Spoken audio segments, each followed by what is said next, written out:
Character అంటే జగన్ గారి character original character. Jagan గారి ప్రభుత్వం రాగానే ఒక రాజకీయ నాయకుడు ఉన్నాడు, వైసీపీ లీడర్. అతను 4 సార్లుగా ఎమ్మెల్యే అయ్యాడు.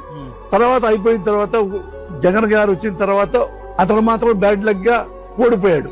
అక్కడ ఆర్టీసీ బస్ స్టాండ్ పక్కన ఒక పెద్ద హోటల్ ఉంది. అది వద్దంటే స్థలం గవర్నమెంట్ ఇది. అది దానికి లీజుకి ఇస్తారు.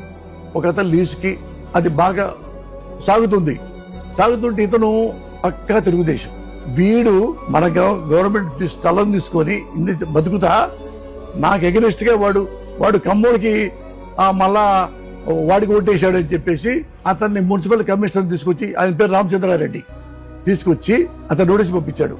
ఇక్కడ ఆర్టీసీ బస్ దగ్గర మొత్తం ట్రాఫిక్ ఎక్కువైపోయింది, అందుకని ఇది తీసేసేయండి అని తీసి ఆడి గుండె అయిపోయింది. అంటే ఈయన పోయి అడిగితే, నువ్వు ఎగనిస్ట్ చేసావురా, బయటికి వెళ్ళిపో. అందరు వాళ్ళ మనుషులు కూర్చొని వాళ్ళ తీసిపాటుకి వాడిని బయటికి వెళ్ళగొట్టేశారు. అంటే వాడికి అన్నవేదిక. వాడు ఏడుస్తా అందరిని అడిగాడు. దగ్గుపాటి వెంకటేశ్వరరావు గారు అడిగాడు, కరణం బలరాముని అడిగాడు. వాళ్ళు అరే మనం ఏం చేయలేమురా, అతను వాళ్ళ ప్రభుత్వం, మనం ఏం చేయలేము, కోర్టుకెళ్ళి ఫైట్ చేసుకోవడం. కోర్టుకెళ్ళి ఫైట్ అయినా కూడా రాదు, ఎందుకంటే ట్రాఫిక్ కదా. ఎమ్మటి సీఎంకి వెళ్ళి దగ్గరికి వెళ్ళి కదా మురళి చెప్పాడని చెప్పండి అన్నకయ్య అన్న.